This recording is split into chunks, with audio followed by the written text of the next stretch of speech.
Welcome back to Jersey Matters. I'm Larry Menti. We continue our discussion now with some of the issues that the new governor of New Jersey, Phil Murphy, will be dealing with.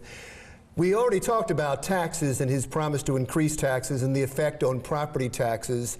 We want to move now to marijuana because it is possible that Phil Murphy may be signing a bill for recreational marijuana in New Jersey in his first 100 days.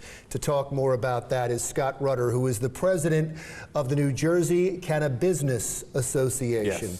Yes. You must be a happy man today. Yeah, it's a good day. It's a good day. You know, seeing Phil Murphy's leadership in this space, I mean, you think about it, he was on election day, on his primary election day, as the statewide candidate to take a major party lead, and he's talking about legalizing cannabis in New Jersey for all the right reasons, civil justice, taxes, and so forth.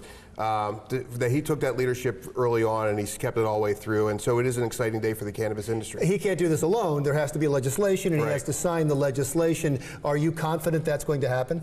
Absolutely. I'm very confident that. You know, Senator Nick Scutari, he represents Union County area. He's the chairman of the Judiciary Committee. He's been way out front on this issue for a very long time. In the Senate side, on the Assembly side, Assemblyman Rika Ciora represents the Trenton area. He's also been a big leader. So we have leadership in both houses, you know, an agreement to move this forward. And so it's really a matter of how we're going to get it done and what it's going to look like at the end of the day. If this is one of the first things he's going to do, it will necessarily be one of the most controversial because it will have some adamant opposition. And the opposition normally is, how does it affect children? Is it a gateway drug? And the problems it may cause in the state. I'm sure you're ready for all this. Oh, absolutely, absolutely. You know, the good news is some of the top concerns people have, you talk about teenage use. Teenagers, so every year the United States Department of Health and Human Services, they conduct a substance abuse study. So they look at alcohol and cigarettes, they look at cannabis, they look at heroin, they look at cocaine, they look at a whole host of issues.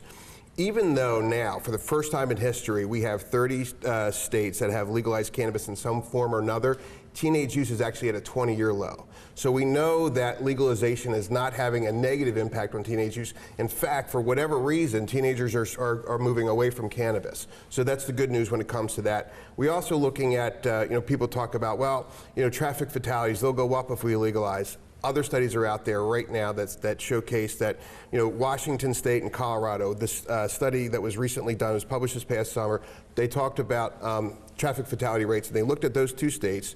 Then they looked at 8 other controlled states that don't have legalized cannabis, and there's no difference whatsoever. So traffic fatalities do not go up. Teenage use has actually gone down, and the key thing here is an alternative to opioids. So we see an average reduction of 25%. It doesn't lead to opioids. Well, not only does it not lead to opioids, that whole gateway theory is, you know, it was always something else, that cannabis always led to something else. And so today it's opioids, yesterday it was cocaine, before that it was heroin. The reality is there's never been a scientific reason for that designation that cannabis leads to something else. The reality is it was just a marketing campaign. Let me talk about one other thing that they dealt with in Colorado, and that's when it came to edibles. And they would package some of the edibles in candy form. Right. And it was controversial, and there was a lot of blowback for it. Mm-hmm. Would it be available if you had the bill that you wanted in candy form in New Jersey? Yeah, I think we're going to look at all of that too, because one of the benefits of being a state like New Jersey and looking at this today is we can look back several years on how other states have implemented their programs. So to your point, when Colorado first opened up their cannabis market to the adult use market, edibles were all over the place. And they worked together, the industry and the lawmakers worked together to clamp down on that because, quite frankly, you need to have child protection. I mean, that's something that we're all going to be worried about, is making certain that the packaging is correct. It doesn't entice a child. So when you look at packaging in Colorado today, whatever's inside that packaging is unknown, but the packaging itself is what's important. But you would still want it in candy form in New Jersey? It's really going to be what it really comes down to, what the law is going to look like, the regulations are going to look like, and we're going to have those discussions. Let's go to the big nut, as they would say, the amount of money it's going to bring in for New Jersey. How much? Well, here's another exciting point. So Colorado last year, so they have 5.5 million people in their population. They have about 77 million visitors annually, and that's Colorado. We're 9 million, so we're not quite double, but we're really close to double their population. We actually have 99 million visitors every year. So we're looking at, nearly double the population. We're looking at about 20 some odd million more visitors annually. In 2016, their retail sales, just the retail sales, were $1.6 billion.